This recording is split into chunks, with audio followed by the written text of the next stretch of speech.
आज मैं आपको बताने वाला हूँ कि हेयर कट करते वक्त हमें किन बातों का ध्यान रखना चाहिए। ठीक है, हेयर कट करते वक्त हमें कुछ टिप्स एंड ट्रिक्स होते हैं, वो हमें ध्यान रखना चाहिए। सबसे पहले होता है कंसल्टेशन। कंसल्टेशन इसलिए, कंसल्टेशन में हमने आप क्लाइंट को हिस्ट्री पूछनी है कि क्लाइंट के मन में क्या है, उनको कौन सा हेयर कट चाहिए और हमें क्या उनको डिलीवर करना है। दूसरा होता है फेस शेप। अगर किसी क्लाइंट का फेस थिन है तो उसे हमें ब्रॉड दिखाना है। अगर किसी क्लाइंट का फेस ब्रॉड है तो उसे थ्रू कटिंग के थिन दिखाना है, ठीक है, पतला दिखाना है। तीसरा होता है हमारा टेक्सचर एंड कंडीशन है। टेक्सचर एंड कंडीशन में अगर आप टेक्सचर एंड कंडीशन के हिसाब से हेयर कट करते हो तो बहुत ही अच्छा हेयर कट होता है। चौथा होता है हमारा client care. Client care in the sense कि आपने जो कट करा वो क्लाइंट को उसके बाद केयर भी बतानी है कि कैसे करना है। नहीं तो क्लाइंट क्या बोलेगा कि दूसरे दिन ही बोलेगा कि जो मैंने कट करा है वो तो है नहीं।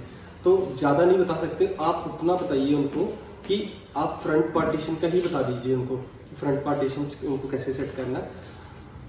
और एक अच्छा क्लाइंट ही आपको प्रमोट करेगा, दूसरों को बताएगा। उससे क्या होगा, आपका काम भी अच्छा होगा और आपकी क्लाइंट की नज़रों में वैल्यू बढ़ेगी कि हाँ उन्होंने मुझे कट बताया, केयर बताया, उनको बैक पोर्शन बताओ कैसे करना है।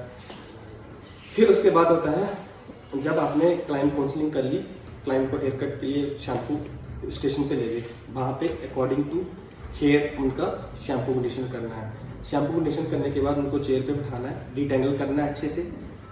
फिर सबसे इम्पोर्टेंट पॉइंट है कि आप क्लाइंट और आपका जो कनेक्शन है, आपको कैसे खड़े होना है और क्लाइंट का नेक मूवमेंट कैसे होना चाहिए। चिन एक्चुअली जब हम स्ट्रेट हेयर कट करते हैं तो क्लाइंट का जो चिन है वो दोनों की तरफ होना चाहिए। क्या है ना, क्लाइंट गर्दन ऐसे से करता है तो आपका कट खराब होने के 90% चांसेस रहते हैं।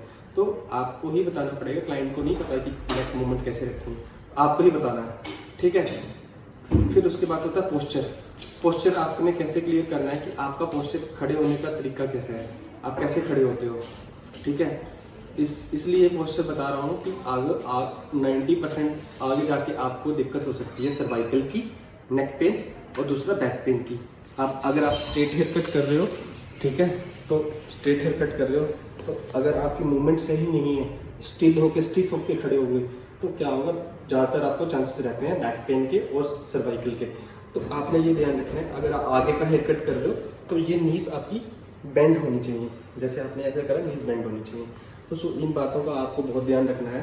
क्लाइंट काउंसलिंग, ठीक है, आपका पोस्चर, अगर आप ऐसे करते हो हेयर कट तो आगे जाके आप भी सेफ रहोगे और आपको सर्वाइकल की दिक्कत नहीं आएगी।